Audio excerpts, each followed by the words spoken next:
ఈ కలియుగంలోని మనుషులు అన్ని బంధాలు కూడా మాయ.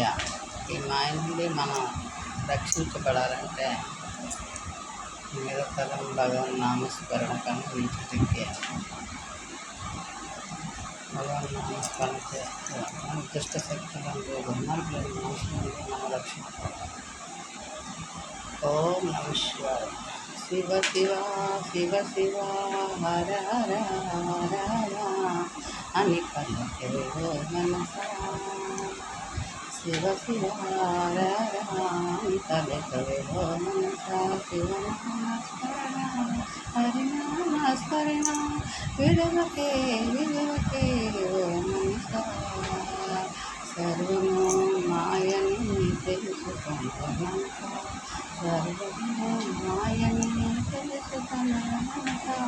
శివారా శివారా తెలుసుకున్న మనసా. శివనామస్మరణ హరినామస్మరణ ఒకటే తెలుసుకున్న మనసా. శివుడు హరుడు ఇద్దరు ఒకటే. ఇద్దరు నామస్మరణ కలియుగం చేసుకుంటే ఈ మాయ అయిన మోహితమైన మనసు నుండి ఈ దుర్మార్గులైన మనుషుల నుండి మనం రక్షింపబడతాం. మన పాపాల నుండి ముక్తి కలిగించేది భగవంతుడే. ఓం నమః శివాయ. శంకర హర మహాదేవ హర మహాదేవ హర మహాదేవ. ఓం